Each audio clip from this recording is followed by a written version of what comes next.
हमने कई सारे चैप्टर्स में जाना कि डेमन टारगेरियन हैरेनहेल में एक वेटिंग गेम खेल रहा था, बट वो एग्जैक्टली किसका वेटिंग गेम खेल रहा था ये हमें पता नहीं चल रहा था। बट फाइनली हमें उसके वेटिंग गेम के बारे में पता चला जब हैरेनहेल में एक रेवन न्यूज लेके आता है कि एमोंड और क्रिस्टन कोल हैरेनहेल पर मार्च कर रहे हैं।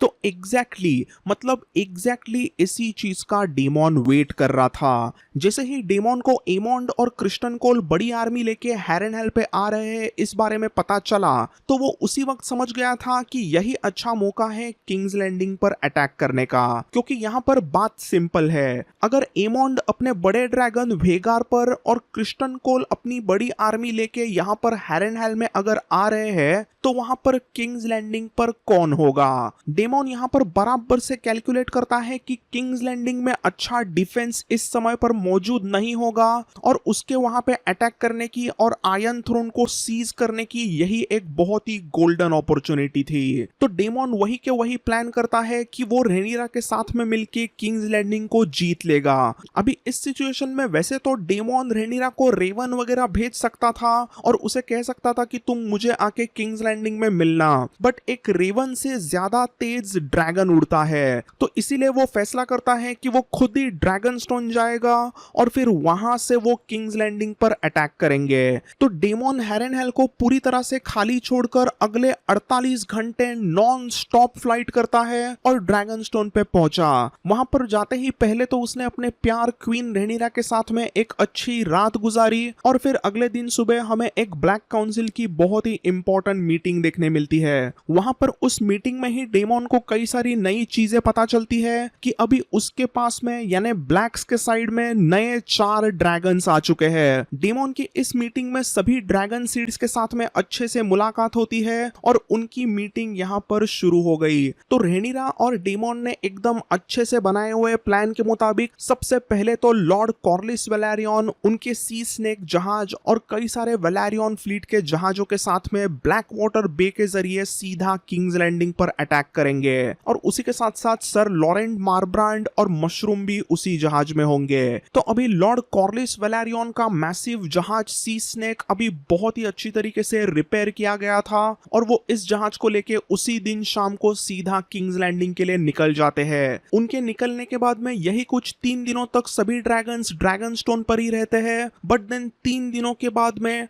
ड्रैगन स्टोन से एक एक करके सभी ड्रैगन्स निकलने लगते हैं। सबसे पहले तो चारों ड्रैगन सीड्स यानी कि Addam Velaryon, Nettles, Ulf the White और ह्यू द हैमर, ऐसे चारों भी अपने अपने ड्रैगन्स पे से किंग्स लैंडिंग की तरफ निकल जाते हैं। वो जैसे ही चारों निकलते हैं तो उनके पीठ पीछे से जाने वाले थे Daemon on Caraxes and Rhaenyra on Syrax. अभी ऐसे डायरेक्टली किंग्स लैंडिंग पर अटैक करना है तो डेमन और रेनिरा दोनों भी समझते थे कि वो अपने बेटे एगोन द यंगर को लेके नहीं जा सकते। उन दोनों को भी दिल पे पत्थर रख के एगोन द यंगर को वहीं पे ड्रैगन स्टोन पर पीछे छोड़ना पड़ता है। बट इसमें एक चीज अच्छी थी कि 10 साल के छोटे एगोन द यंगर के सपोर्ट के लिए वहां पर उसके बड़े सौतेले बहन बेला और उसके जबरदस्त ड्रैगन मून डांसर को छोड़ा गया था। अभी वो ऐसा तो नहीं कर सकते थे कि पूरे ड्रैगन स्टोन की जिम्मेदारी सिर्फ बेला पे दे दे, इसीलिए वहां पर रेनिरा डिसाइड करती है कि वो सर रॉबर्ट क्वींस को ड्रैगन स्टोन का कैसलन बनाएगी। मतलब वो इस किसी सर रॉबर्ट क्वींस को ड्रैगन स्टोन का किलेदार बनाती है। तो ये सर रॉबर्ट मतलब रेनिरा के एकदम ही वफादार नाइट थे और उन्हीं के भरोसे वो अपने बेटे एगोन द यंगर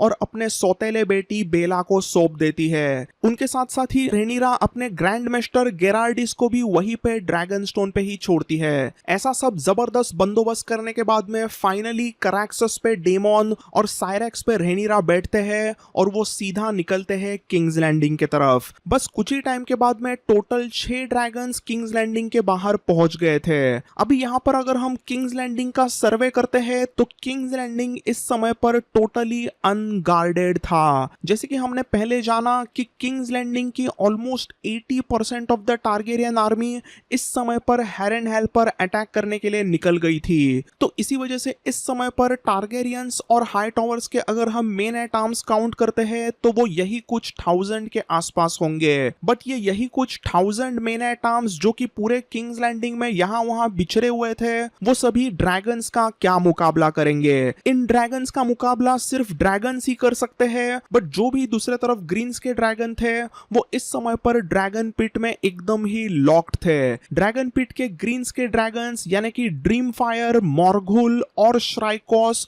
वो तीनों भी इस समय पर एक तरह से राइडरलेस थे, तो वो क्या ही करेंगे।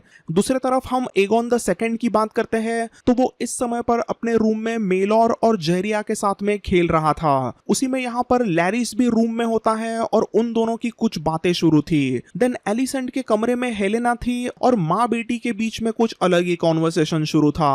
वैसे ही ऑटो भी अपने अपने कमरे में एकदम आराम से सो रहा था। ऐसे सभी ग्रीन्स के लोगों को बिल्कुल भी पता नहीं था कि आज के दिन किंग्स लैंडिंग को सैक किया जाएगा। तो ये एकदम सुबह का समय था, यही कुछ सुबह के 8:30 बजे होंगे और तभी किंग्स लैंडिंग के आसमान में दो भयानक ड्रैगन आ जाते हैं। ये दोनों ड्रैगन्स जोर जोर से किंग्स लैंडिंग के आसमान में आंख फेंकने लगते हैं, चिल्लाने लगते हैं और सुबह सुबह किंग्स लैंडिंग में सभी लोग एकदम ही डर जाते हैं। आसमान में कराक्सस और साइरैक्स जैसे दो भयानक ड्रैगन्स देखने के बाद में सभी की बहुत ही फट जाती है, क्योंकि कराक्सस का भयानक चीखना चिल्लाना हम तो जानते ही है। कराक्सस और साइरैक्स किंग्स लैंडिंग के आसमान में चक्कर काटने लगते हैं और इसी में और 4 ड्रैगन्स किंग्स लैंडिंग के आसमान में आते हैं और वो देख के तो पूरे किंग्स लैंडिंग में एक अलग ही अफरा तफरी मचती है। 6 ड्रैगन्स आसमान में देखने के बाद में सभी को लगता है कि आज तो किंग्स लैंडिंग जलेगा ही। ड्रैगन्स के आने के बाद में किंग्स लैंडिंग में सभी लोग यहाँ वहां पे भागने लगते हैं। वो क्विकली किंग्स लैंडिंग के गेट्स की तरफ निकलते हैं ताकि वो किंग्स लैंडिंग के शहर को छोड़ के भाग सके। कई लोग तो किंग्स लैंडिंग शहर के नीचे बनाए हुए रास्तों में छुप जाते हैं, तो कई सारे लोग अलग अलग तबेलों में, अलग अलग छोटे मोटे सेप्ट्स में छुप गए। सभी किंग्स लैंडिंग के लोगों को लगता है कि आज उनका आखिरी दिन होगा और 6 ड्रैगन्स तो उनको जला देंगे। किंग्स लैंडिंग में सब जगह पर एकदम रायट शुरू होती है और फ्ली बॉटम में तो सब जगह पर अफरा तफरी मच गई। सुबह सुबह ये सभी रायट्स इतने जोर से एकदम क्विकली शुरू हो गए थे कि इवन गोल्ड क्लोक्स उसे कंट्रोल नहीं कर पाते। इसी में कई सारे नोबलमैन, ट्रेडर्स और कुछ किंग्स लैंडिंग के रिच लोग सीधा शिप में बैठते हैं और किंग्स लैंडिंग के बंदरगाह से भागने लग गए। बट जैसे ही उनके शिप्स कुछ ही दूरी पे गए तो उनके सामने आ गई हाउस वेलेरियन की फ्लीट और इस फ्लीट में था एक मैसिव जहाज सी स्नेक। लॉर्ड कॉर्लिस वेलेरियन के जहाज सी स्नेक को देखकर ही कई सारे कैप्टन्स की फट गई और वो सीधा यू टर्न मार के वापस किंग्स लैंडिंग के बंदरगाह पे आ जाते हैं। तो अभी समुंदर के रास्ते भागने का कोई चांस ही नहीं था। तो सुबह सुबह ये सब कुछ चीजें शुरू हो गई है। इसके बारे में ऑब्वियसली रेड कीप में भी पता चलता है और अभी यहाँ पर क्या डिसीजंस लेने हैं और किंग्स लैंडिंग को कैसे संभालना है, इसकी जिम्मेदारी आ जाती है राजमाता एलिसेंट और ऑटो हाईटॉवर पर। वहां काउंसिल की एक क्विकली मीटिंग होती है और उसमें वो डिसाइड करते हैं कि फास्टेस्ट रेवंस और कुछ फास्टेस्ट हॉर्स राइडर्स को वो नॉर्थ में भेजेंगे ताकि वो एमोंड और क्रिस्टन को यहाँ पे किंग्स लैंडिंग में बुला सके। फिर ऑटो हाईटॉवर अपने बेटे ग्वेन हाईटॉवर को हुक्म देता है कि पूरे रेड कीप को एकदम अच्छी तरीके से बंद किया जाए ताकि कोई भी अंदर से बाहर ना जा पाए और ना ही कोई बाहर से अंदर आ पाए। यहाँ पर ग्वेन खुद एकदम अच्छी तरीके से पूरे रेड कीप को लॉक करता है और वो खुद बाहर रहता है ताकि कोई भी बाहर से रेड कीप के अंदर ना जा सके। फिर रेड कीप के अंदर ग्रैंड मास्टर ओरवाइल कुछ इंपॉर्टेंट लेटर्स वगैरह लिखते हैं ताकि वो उन लेटर्स को रेवंस के जरिए एमोंड के पास भेज सके। ग्रैंड मास्टर ओरवाइल कई सारे लेटर्स को लिखने के बाद में जैसे ही रेवंस वगैरह जहां पर रखे रहते हैं उस कमरे में आते हैं तो वहां पर उनके सामने होते हैं 4 गोल्ड क्लोक्स। वो चारों गोल्ड क्लोक्स अपने म्यान में से तलवारों को बाहर निकालते हैं और वही के वही ओरवाइल को बंदी बनाते हैं। तो ये था शातिर मास्टरमाइंड डेमन का असली प्लान। जब से एगोन द सेकंड किंग बना था यानी पिछले 16 महीनों से almost 40% of the gold clocks बहुत ही गुस्सा थे। उन कई सारे गोल्ड क्लोक्स को ये चीज पसंद ही नहीं आ रही थी कि उनके ऊपर एगॉन द सेकंड रूल कर रहा है, क्योंकि उनकी लॉयल्टी थी डेमॉन के तरफ। उन कई सारे गोल्ड क्लोक्स को सिर्फ और सिर्फ डेमॉन टारगेरियन के वजह से किंग्स लैंडिंग में एक अलग इज्जत मिली थी। डेमॉन के पहले भी सिटी वॉच करके कुछ चीज जरूर थी, बट उन किंग्स लैंडिंग के सिटी वॉच वाले पुलिसमैन को इतनी इज्जत नहीं थी। कई सारे रिच ट्रेडर्स और नोबेलमैन उस सिटी वॉच के लोगों को एकदम ही मामूली समझते, बट सिर्फ और सिर्फ डेमॉन के वजह से उन सिटी वॉच के कुछ मेन एट आर्म्स को एक अलग इज्जत मिली थी, एक अलग सा उनका रुतबा हुआ था। सिर्फ डेमॉन के वजह से उन्हें गोल्डन क्लोक्स मिले थे, सिर्फ डेमॉन के वजह से उन्हें गोल्ड क्लोक्स कहा जाता था। तो वो अपने डेमॉन के खिलाफ क्यों जाएंगे? उसी ने उन्हें इज्जत दिलाई थी। तो ये था डेमॉन का एक secret plan to use the gold cloaks from inside and attack King's Landing. तो डेमॉन ने यहाँ पर गोल्ड क्लोक्स को एकदम अच्छे से पहले से ही बता के रखा था कि जैसे ही कराक्सस आसमान में आएगा तो तुम्हें ये सब चीजें करनी है। सो ऑरवाइल को वहां पर बंदी बनाने के बाद में वो चारों गोल्ड क्लोक्स वहां के सभी रेवंस को मार गिराते हैं, ताकि कोई भी वहां से रेवन के जरिए मैसेज बाहर ना भेज सके। फिर इसके बाद में जो भी फास्टेस्ट हॉर्स राइडर्स मैसेज के साथ में भेजे गए थे, उनका डेमॉन के लॉयलिस्ट गोल्ड क्लोक्स के जरिए पीछा किया जाता है और उन सभी फास्टेस्ट हॉर्स राइडर मैसेंजर्स को काट दिया गया। जैसे ही कराक्सस के साथ में और 5 ड्रैगन्स आसमान में दिखते हैं, तो डेमॉन के लॉयलिस्ट गोल्ड क्लोक्स ने सब जगह पर तबाही शुरू कर दी। किंग्स लैंडिंग के 7 गेट्स पर एक्चुअली 7 ग्रीन लॉयलिस्ट कैप्टन्स रखे गए थे, बट उन सभी 7 के 7 कैप्टन्स को अचानक से मार गिराया जाता है और पूरे किंग्स लैंडिंग के अलग अलग जगहों पर gold clocks versus gold clocks ऐसी अजीब सी बैटल दिखाई देती है। पूरे किंग्स लैंडिंग में एक अलग ही तबाही शुरू थी और किसी को कुछ समझ में नहीं आ रहा था कि एग्जैक्टली शुरू क्या है। इसी में यहाँ पर एलिसेंट के भाई यानी कि ऑटो हाईटॉवर के बेटे ग्वेन हाईटॉवर के साथ में एक बहुत ही बड़ी ट्रेजेडी हुई। तो ये ग्वेन हाईटॉवर मतलब एक्चुअली पूरे सिटी वॉच का सेकंड इन कमांड था। मतलब वो एक्चुअली वैसे ऑन पेपर देखा जाए तो वो सर लूथर लार्जेंट को रिपोर्ट करता था, जो कि commander of the city watch थे। बट ये ग्वेन हाईटॉवर अपने पावरफुल अथॉरिटी को यूज करके हमेशा लूथर लार्जेंट पे हंसता रहता, उसे नीचा दिखाता और उसके ऊपर हमेशा कुछ ना कुछ बहुत ही गंदी तरीके से ऑर्डर्स झाड़ते रहता।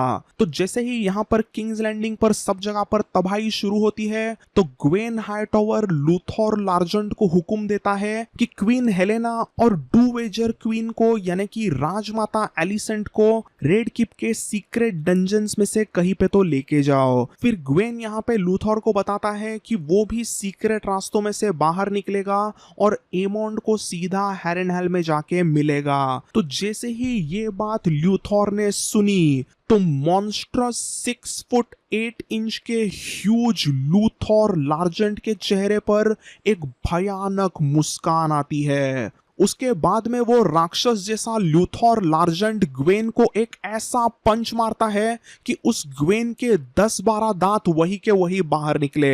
वैसा करने के बाद में सर लूथर वहीं पे जोर जोर से हंसने लगते हैं, तो दूसरे तरफ ग्वेन रोने लगता है। वो घबरा कर कांपने लगता है और एकदम डर के वो लूथर को पूछता है, व्हाई डिड यू। तब उस समय पर सर लूथर लार्जेंट अपना गोल्ड क्लोक थोड़ा सा हटाते हैं और उस गोल्ड क्लोक में बनाया हुआ ब्लैक क्वीन रेनिरा का सिजिल दिखाते हैं। वहां पर लूथर लार्जेंट वापस जोर जोर से हंसते हैं और अपने उस गोल्ड क्लोक को पकड़कर ग्वेन को कहते हैं, ये प्रिंस डेमॉन ने हमें दिया, उनके साथ गद्दारी कभी नहीं। लूथर लार्जेंट ऐसा कहते हैं और अपनी तलवार इतने जोर से घुमाते हैं कि वही के वही ग्वेन के 2 टुकड़े हो गए। तो ये जो पूरा फॉल ऑफ किंग्स लैंडिंग शुरू था, उसका सबसे इंपॉर्टेंट कैरेक्टर एक्चुअली ये सर लूथर लार्जेंट था। Sir Luthor Largent city watch के कमांडर थे,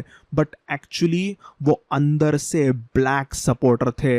he was a black loyalist masquerading as a green supporter. तो डेमन को किंग्स लैंडिंग में क्या शुरू है, उस सब की जो भी सीक्रेट न्यूज मिलती थी वो सभी ये सर लूथर लार्जेंट भेजता था। तो वैसे तो इस डांस ऑफ द ड्रैगन्स के वॉर में ये सर लूथर लार्जेंट मतलब एक साइड कैरेक्टर है, एक छोटा कैरेक्टर है, but in the grand scheme of things उसने जो कुछ भी किया वो बहुत ही इंपॉर्टेंट रहा। कुछ ही टाइम में लॉर्ड कॉर्लिस वेलेरियन का मैसिव सी स्नेक का जहाज और उनके कई सारे वेलेरियन फ्लीट के जहाज किंग्स लैंडिंग के डॉक्स पे आ जाते हैं। किंग्स लैंडिंग का पोर्ट और उसके सभी डॉक्स को वेलेरियन सोल्जर्स एकदम अच्छी तरीके से सीज करते हैं। वैसे ही किंग्स लैंडिंग के सभी इंपॉर्टेंट 7 गेट्स पर ब्लैक्स को सपोर्ट करने वाले गोल्ड क्रोक्स आ गए थे और उन्होंने उन गेट्स को भी सील कर दिया था। कोई भी बंदा किंग्स लैंडिंग से बाहर नहीं जाएगा और कोई भी अंदर नहीं आएगा,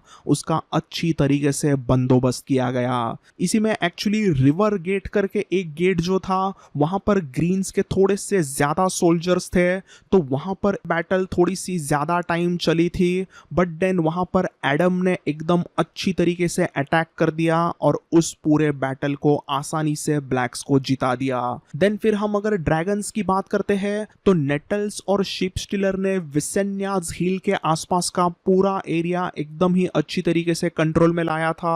फिर अगर हम ह्यू और उल्फ की बात करते हैं तो उन दोनों ने वर्मीथॉर और सिल्वरविंग को ड्रैगन पिट के जस्ट बाहर एकदम अच्छी तरीके से लैंड किया था, क्योंकि उन पर ड्रैगन पिट सिक्योर करने की जिम्मेदारी थी। रेनिरा और डेमन रिस्क नहीं ले सकते थे कि कोई एकदम ड्रैगन पिट में घुसे और ड्रैगन्स को लेके भाग जाए, इसीलिए वहां पर 2-2 बड़े ड्रैगन्स वर्मीथॉर और सिल्वरविंग भेजे जाते हैं ताकि उस पूरे ड्रैगन पिट को बराबर से सील किया जाए। फिर उसके बाद में एडम वेलेरियन अपने ड्रैगन सी स्मोक पर बैठ के पूरे किंग्स लैंडिंग के कई सारे चक्कर काटता है और वो अपने क्वीन रेनिरा और डेमन को संदेशा देता है कि अभी इस समय पर किंग्स लैंडिंग को पूरी तरह से सिक्योर किया गया है और वो अभी ब्लैक्स के कंट्रोल में आ चुका है। अभी समय आ गया था कि रेड कीप को टेक ओवर किया जाए। एडम का संदेशा मिलते ही रेनिरा और डेमन रेड किप के जस्ट बाहर लैंड करते हैं और उनको रिसीव करने के लिए वहां पर होता है sir Luthor Largent. Sir Luthor Daemon और रेनिरा के सामने घुटने टिकाते हैं और डेमन अपने पुराने दोस्त अपने यार लूथर लार्जेंट को गले लगाता है। उसके बाद में सर लूथर और उनके कुछ वफादार गोल्ड क्लोक्स रेनिरा और डेमन को एकदम अच्छी तरीके से सेफली रेड कीप में लेके जाते हैं। वैसे जाते जाते ऑन द वे उन्हें कुछ ग्रीन्स के लॉयलिस्ट मेन एट आर्म्स भी मिलते हैं, बट वो कोई भी मेन एट आर्म्स अटैक वगैरह नहीं करते, वो अपने तलवार नीचे फेंक के बेंड नी किए होते हैं। तो उन सभी को एक एक करके बंदी बनाया जाता है और वैसे ही on the way eventually Rhaenyra और डेमन पहुंचते हैं थ्रोन रूम में। ये भयानक डांस ऑफ द ड्रैगन्स का वॉर शुरू होने के बाद में पहली बार एलिसेंट और रेनिरा एक दूसरे के सामने आए। एक तरफ उन दोनों का फेस ऑफ होता है तो दूसरे तरफ डेमन और ऑटो का फेस ऑफ होता है। एलिसेंट और ऑटो के साथ साथ ही ग्रीन्स के काउंसिल के टाइलैंड लैनिस्टर, जैस्पर वाइल्ड, सेप्टन यूस्टस और ग्रैंडमास्टर ऑरवाइल, ऐसे कई सारे लोग वहां पर खड़े होते हैं। बट सरप्राइजिंगली वहां पर लैरिस द क्लबफुट स्ट्रॉन्ग यानी मास्टर ऑफ विस्परर नहीं होता। सो जैसे ही यहाँ पर रेनिरा और एलिसेंट एक दूसरे के सामने आते हैं तो उनके बीच में क्या बातें हुई उन सभी चीजों के बारे में हमें सेप्टन यूस्टस के जरिए पता चलता है। यहाँ पे रेनिरा ने किंग्स लैंडिंग को जीत लिया था, बट फिर भी एलिसेंट का ईगो वहां पे कम नहीं हुआ था। वहां पर राजमाता एलिसेंट एकदम बैड अंदाज में रेनिरा को कहती है मैटर ऑफ सक्सेशन के लिए हमें वापस एक ग्रेट काउंसिल रखनी चाहिए और उसी के बाद में हमें पता चलेगा कि आयरन थ्रोन पे बैठने का अधिकार किसका है, तुम्हारा या मेरे बेटे एगोन का। ये सब बकवास सुनने के बाद में रेनिरा सीधा हंस देती है और वो कहती है मुझे क्या तुमने स्टूपिड समझा है, ग्रेट काउंसिल वगैरह कुछ नहीं होगा। I am your queen.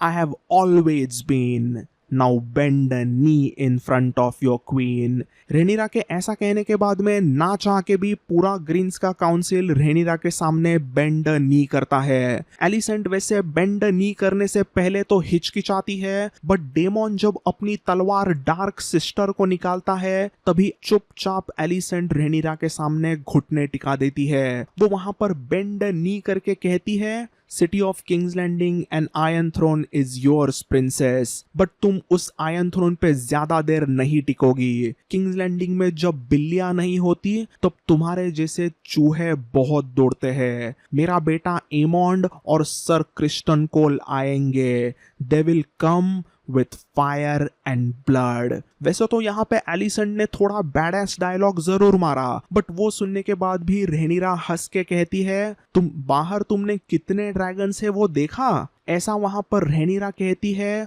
और वो वहां पर एलिसेंट के झुके हुए सर पर पाव रख के आयरन थ्रोन के तरफ निकलती है। वहां पर उसी समय ऑटो, एलिसेंट, टाइलैंड और जैस्पर को बंदी बनाया जाता है और उसी वक्त जैस्पर वाइल्ड पूरे रेड कीप के कैसल की जितनी भी चाबियां वगैरह थी वो सर लूथर लार्जेंट को सौंपते हैं। वहां पर जितने भी कुछ बचे कुचे ग्रीन्स के मेन आइटम्स वगैरह थे वो भी अपने वेपन्स को वगैरह फेंक के सीधा ब्लैक क्वीन रेनिरा के सामने बेंड नी करके सरेंडर करते हैं। अभी ये सब कुछ तो हुआ, बट यहां पर एक बहुत ही अजीब सी चीज भी हुई थी। लैरिस द क्लबफुट स्ट्रॉन्ग टोटली गायब तो हो ही गया था, बट कुछ ही टाइम में पता चल गया कि एगोन द सेकंड भी अपने कमरे में नहीं है और ना ही छोटे प्रिंस मेलोर और प्रिंसेस जहरिया का कुछ अता पता है। उसी के साथ साथ एगोन द सेकंड के कुछ 2 किंग्सगार्ड भी गायब थे, तो उनको सब जगह पे ढूंढा जाता है, बट वो पूरे रेड कीप में कहां पर है वो पता ही नहीं चलता।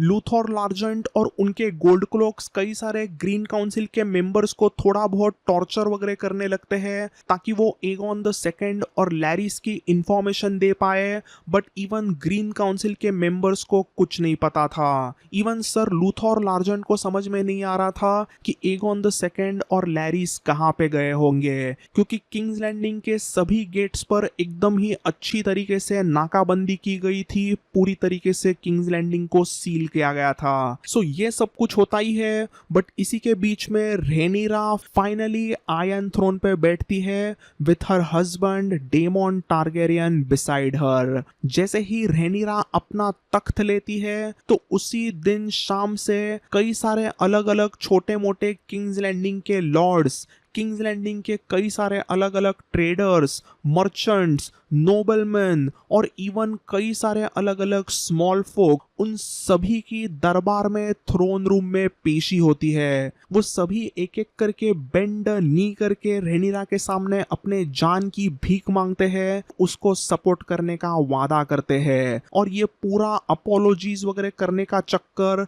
ये माफीनामा लिटरली रात भर शुरू रहा। इवेंचुअली अगले दिन सुबह क्वीन रेनिरा अपने घर रेड कीप में सोने के लिए निकलती है तो सेप्टन यूस्टस ने अच्छे से नोटिस किया कि उसके हाथ और पैरों पर आयरन थ्रोन के कट्स आ गए थे, मानो आयरन थ्रोन ने रेनिरा को रिजेक्ट कर दिया हो। आयरन थ्रोन पर से नीचे उतरने में डेमोन अपने प्यार क्वीन रेनिरा को अच्छे से मदद करता है, वो उसे उसके पुराने रेड कीप के रूम में लेके जाता है। तो इस तरीके से वॉर शुरू होने के बाद में एग्जैक्टली 1.5 साल बाद 130 एसी के बीच में रेनिरा ने आयरन थ्रोन को पा लिया था। उसने अपना तख्त आयरन थ्रोन जीत लिया था, बट क्या उसने ये वॉर जीता है? क्या ये स्टोरी यहीं पे खत्म होती है?